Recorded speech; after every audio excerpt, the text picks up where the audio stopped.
93.5 red FM पे एक कहानी ऐसी भी, प्रवीण के साथ।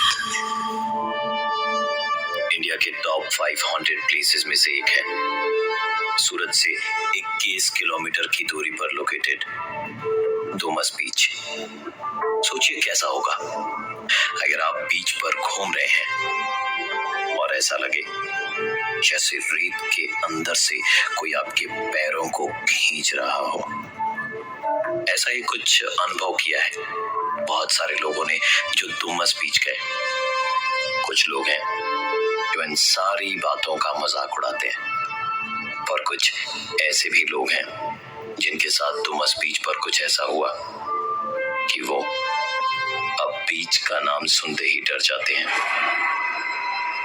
उन्हीं में से एक है प्रिया, जो पेशे से तो वकील है, पर डूमस बीच गई पैरानॉर्मल एक्टिविटीज पर रिसर्च करने, जो उसका शौक भी था। प्रिया अपनी इस ट्रिप के हर एक लम्हे को रिकॉर्ड कर रही थी। यहाँ आए उसे 5-6 घंटे से ऊपर हो गए थे, पर अभी तक उसने यहाँ कुछ भी ऐसा महसूस नहीं किया जिससे वो कह सके कि ये बीच सच में हॉन्टेड है। 2 चीजें जो उसे बड़ी अजीब लगी, वो थी बीच पर क्रिमेशन ग्राउंड, यानी वो जगह जहां मुर्दों को जलाया जाता है, और दूसरी यहाँ की काली मिट्टी। शायद ये दोनों चीजें ही हैं जो इस जगह को डरावना बनाती है। अदरवाइज प्रिया को ये बीच बाकी के सी बीचेस की तरह ही लग रहा था। जब से प्रिया यहाँ आई थी, उसे तलाश थी एक बच्चे की जो इस बीच पर बलून बेचता है, क्योंकि उसने इंटरनेट ब्लॉग्स में पढ़ रखा था कि इस बच्चे से अगर लोग बलून खरीदते हैं तब तो ठीक, पर अगर खरीदने से मना कर दे तो उनके साथ कोई ना कोई हादसा जरूर होता है। क्योंकि ये बच्चा उन आत्माओं में से एक है जिसे इस बीच पर लोगों ने कई बार देखा है।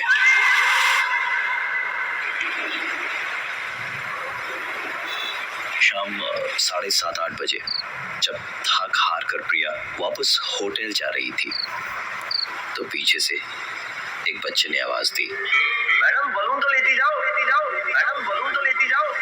प्रिया पलटी तो एक बच्चा हाथों में बलून लिए बड़ी मासूमियत से उसकी तरफ देख रहा था। प्रिया उसके पास गई और कहा, तो तुम ही हो वो भूत जो इधर बलून बेचता है और लोगों को डराता है। बच्चे ने तुरंत जवाब दिया, मैडम भूत तो नहीं, पर इसी डर से लोग मेरे बलून खरीद लेते हैं और मेरा काम भी निकल जाता है। प्रिया के चेहरे पर हल्की सी मुस्कान आ गई। उसने 5-6 बलून खरीद लिए और सीधा होटल पहुंच गई। उसने सारे बलून कमरे में रखे और बाथरूम में नहाने चली गई। प्रिया बाथटब में लेटी नहा रही थी और दिमाग में डूमस बीच और उस बच्चे की तस्वीरें घूम रही थी कि पानी का लेवल कब उसके कानों को पार करता हुआ उसके नाक तक पहुंचा, फिर उसके चेहरे को डुबा ले गया। उसे पता ही नहीं चला। प्रिया पानी के अंदर हाथ पांव मारती रही, छटपटाती रही। उसे ऐसा लग रहा था मानो कोई उसे अंदर से खींच रहा हो। वो चाहकर भी अपने चेहरे को बाथटब से बाहर नहीं निकाल पा रही थी कि तभी अचानक प्रिया तुरंत बाथटब से बाहर निकली और अपने कमरे में आ गई। कमरे में पंखा चल रहा था, इसलिए वहां बड़े बलून हवा में उड़ रहे थे। प्रिया ने तुरंत कमरे का पंखा बंद करके एसी ऑन कर दिया। डूमस बीच तो नहीं, पर प्रिया को अपना ये कमरा हॉन्टेड लग रहा था, इसलिए उसने तुरंत अपना कैमरा ऑन करके उसे रिकॉर्डिंग मोड में डाल दिया। प्रिया ने अपना डिनर कंप्लीट किया और जल्दी जल्दी सोने चली गई। देर रात उसकी नींद टूटी बलून की आवाज से। प्रिया ने कमरे की लाइट जलाई तो वो आवाज उसने ठीक अपने कान के पास में सुनी, जबकि बलून उससे काफी दूर थे। पर इस तरह की आवाज तभी आती है जब कोई बलून पर अपने हाथ फिराता हो। लेकिन इस वक्त कमरे में प्रिया के अलावा और कोई नहीं था। उसने तुरंत अपनी हेयर पिन निकाली और एक एक करके सारे बलून फोड़ने शुरू किए। जब उसने आखिरी बलून फोड़ा तो एक आवाज उसने अपने कानों में साफ साफ सुनी। प्रिया ने तुरंत अपना वीडियो कैमरा चेक किया तो देखा जब वो आखिरी बलून फोड़ रही थी तब कोई ठीक उसके पीछे खड़ी थी। प्रिया जिस पैरानॉर्मल एक्टिविटी पर रिसर्च करने आई थी वो उसके सामने था। इससे पहले कि प्रिया कुछ सोच पाती उसके कमरे का लैंडफोन बजा। दूसरी तरफ से आवाज आई, madam it's a wake up call. आपने कहा था कि 1 बजे उठा देना। घड़ी की तरफ नजर गई तो रात के 1 बजे थे। दरअसल दिन में प्रिया को डुमस बीच पर उसके हॉन्टेड होने का एहसास ही नहीं हुआ था, इसलिए उसने देर रात डुमस बीच का चक्कर लगाने की सोच रखी थी। कैमरा, टॉर्च जैसे काम के सामान लेकर प्रिया रात के अंधेरे में ही बीच की ओर निकल पड़ी।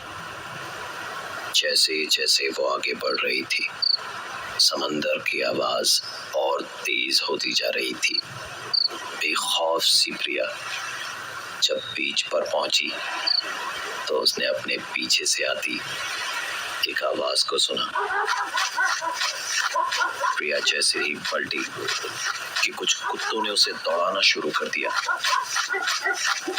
दौड़ते दौड़ते पलटकर प्रिया ने टॉर्च की रोशनी में देखा तो उसे कोई कुत्ता नजर नहीं आया, पर कुत्तों की आवाज जरूर आ रही थी।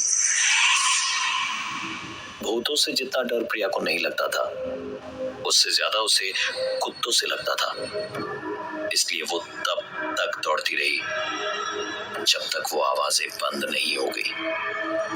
थोड़ा आगे बढ़ने पर प्रिया को एक आदमी मिला जो वहां के शमशान का चौकीदार था। देर रात अकेली लड़की को इस कदर बीच पर घूमता देख उसने कहा, बेटी वापस चली जाओ, जगह सेफ नहीं है। सुनकर प्रिया ने कहा, चाचा बस वही तो पता लगाने आई हूं कि भूत प्रेत यहाँ हैं भी या नहीं। चाचा ने कहा, बेटी सालों से मैं यहाँ काम कर रहा हूँ, आज तक मैंने यहाँ भूत नहीं देखा, पर हाँ जब से ये खबर फैली है कि डुमस बीच पर भूत प्रेत है तब से यहाँ लोगों का आना जाना बढ़ गया है। प्रिया ने वहां चाचा के साथ बैठकर करीबन 1 घंटे तक इस बीच और इससे जुड़ी भूत प्रेतों की घटनाओं को लेकर बात करी और इस बीच चाचा ने उसे 1 कप चाय भी पिलाई।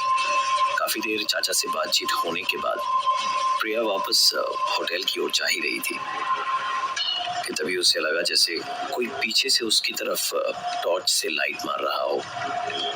पलट कर देखा तो ये उसका वहम नहीं बल्कि हकीकत था।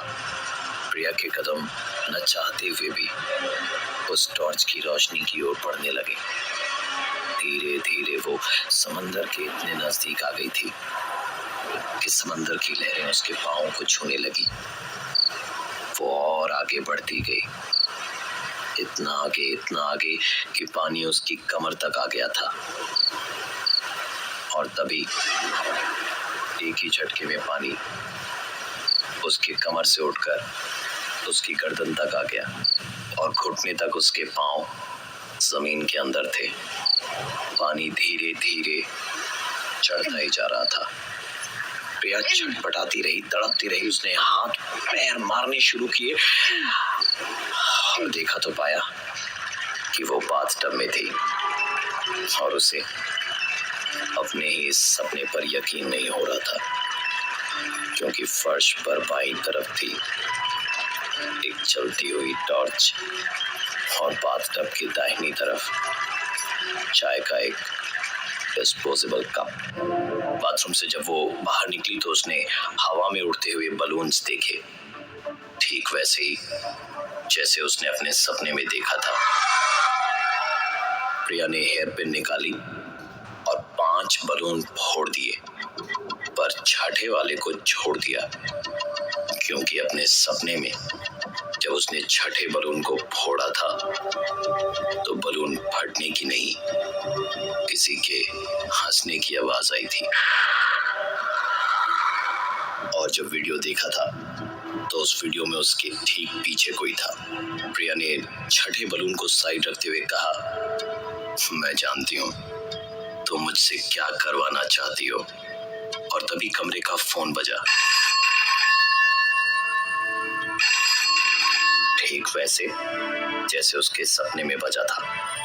प्रिया ने फोन का तार निकाला और अपना कैमरा, टॉर्च सब लेकर बीच की ओर निकल पड़ी। समंदर प्रिया के बिल्कुल नजदीक था और ठीक उसके सपने की ही तरह उस मोड़ पर उसे अपने पीछे वो आवाज सुनाई दी। इस बार प्रिया ने पलट कर नहीं देखा, थोड़ा और आगे गई तो ठीक उसके सपने की तरह उसे अपने पीछे भागते हुए कुत्तों की आवाज सुनाई दी। प्रिया इस बार न तो मुड़ी, न ही उसने भागना शुरू किया। वो सारी गलतियां जो उसने अपने सपने में करी थी, उन सारी गलतियों को इस बार अवॉइड कर रही थी। थोड़ा आगे गई तो उसे शमशान घाट के वही चाचा दिखाई दिए। प्रिया ने कहा, क्यों चाचा, आपकी चाय तो तैयार हो गई होगी। चाचा ने कहा, तैयार हो गई है, पियोगे क्या?